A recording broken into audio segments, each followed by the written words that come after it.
सभी स्वास्थ्य कार्यकर्ताओं को बहुत बहुत शुभकामनाएं और बधाई।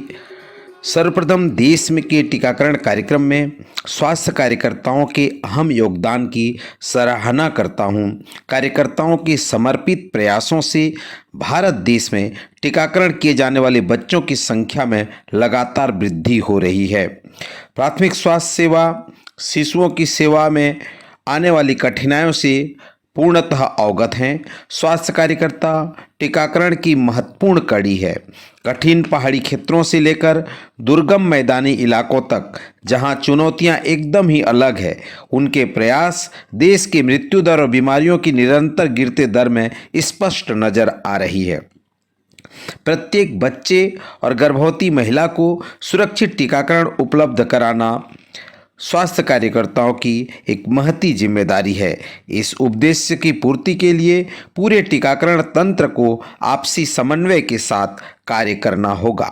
पोलियो, याज एवं मैटरनल और नियोनेटल टिटनस का देश से उन्मूलन टीकाकरण से जुड़े प्रत्येक कार्यकर्ता के अथक प्रयास का नतीजा है।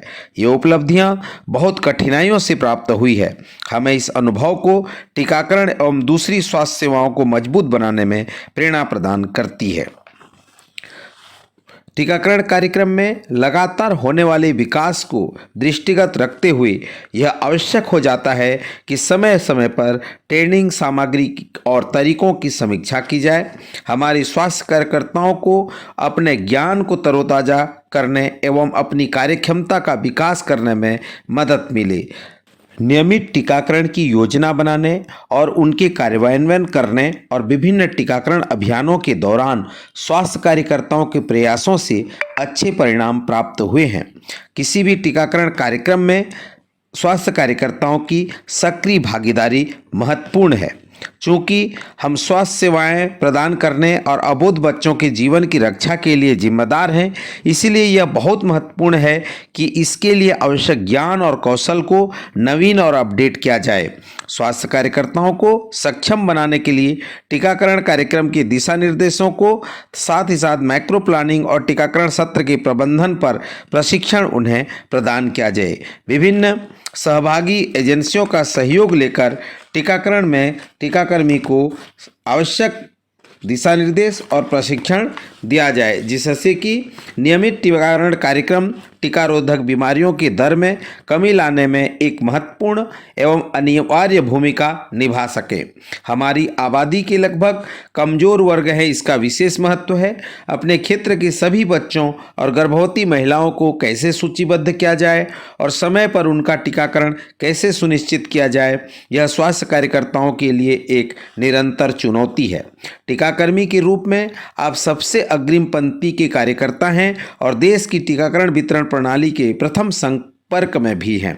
टीकाकरण में आपकी भूमिका बहुत ही महत्वपूर्ण है और हम टीकाकरण के महत्वपूर्ण पहलुओं पर एएनएम दीदी लोगों को उनके ज्ञान और कौशल को ध्यान में केंद्रित करते हुए हमेशा निरंतर प्रयास करते हैं, उन्हें प्रशिक्षण प्रदान करते हैं। साथ ही साथ इंटरेक्टिव और प्रायोगिक सेशन आयोजित कर उनसे सलाह मशविरा कर ज्ञान का आदान प्रदान करते हैं।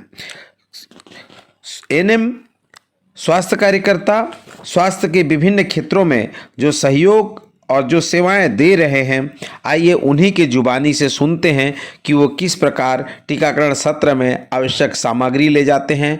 यूविन का कैसे क्या महत्व है, यूविन का क्या रोल टीकाकरण में है, साथ ही साथ आरसीएच पोर्टल में कैसे वो कार्य कर रही हैं, उन तमाम बातों को उन्हीं से हम जानने का प्रयास करेंगे।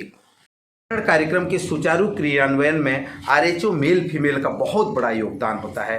ये पूरे टीम जो है धरातल में स्वास्थ्य विभाग को अमली जामा पहनाती है और बच्चों माताओं की सही स्वास्थ्य की देखभाल बहुत आसानी से करती हैं। आइए हम इन्हीं से जानते हैं, इन्हीं की जुबानी से सुनते हैं किस प्रकार स्वास्थ्य कार्यक्रमों को धरातल में ले जा रहे हैं। टीकाकरण में सबसे पहले तो ड्यू लिस्ट ले जाते हैं और जो भी उसमें इंस्ट्रूमेंट लगता है वो सब ले जाते हैं। नोट कटर है, ड्यू लिस्ट है, सीरिंज है और जो उसमें रिएक्शन वगैरह तो किसी को होता है उसके लिए एड्रेनलिन वगैरह जो सीरिंज है और वो है एड्रेनलिन इंजेक्शन, वो सब ले जाते हैं। टीकाकरण बाद जो एमसीपी कार्ड है वो जो सबसे ज़्यादा जरूरी है वो ले जाएंगे।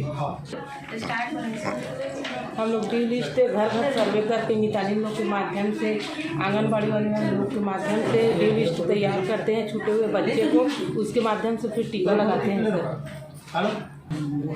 टीकाकरण सत्र शुरू करने के लिए हम लोग को बैनर, पोस्टर और हाथ कटर सामग्री जो भी व्यवस्था रहता है उसको ले जाते हैं और उसको सुव्यवस्थित रूप से सेट करके रखते हैं और उसके बाद फिर मितानिन लोग को, बच्चे लोग को बुलाने के लिए बोलते हैं, फिर उसको बैठा के टीका वैक्सीनेशन करते हैं। टीकाकरण में यूरिन का बहुत अच्छा महत्व है। इसमें हम बच्चे को ट्रैक करते हैं, छूटे हुए बच्चे जो है वो पूरा इसमें एंट्री हो जाता है। RCS रजिस्टर से हमें पूर्ण बच्चों की जानकारी मिल जाती है। इसमें बच्चों को टीकाकरण का पूरा ट्रैकिंग कर सकते हैं। उससे माँ और बच्चे का पूरा जानकारी मिल जाता है RCS रजिस्टर करने से। हम RCS रजिस्टर में हम कोई भी गर्भवती का NC रजिस्ट्रेशन करते हैं, उससे ID जनरेट करते हैं और पूरे उसको PNC मतलब डिलीवरी से लेके पूरी 16 साल के टीके का पूरी जानकारी उसमें एंट्री करते हैं। RCS रजिस्टर से उसको RCS नंबर से उसको बहुत सारी बेनिफिट्स भी मिलते हैं। Thank you.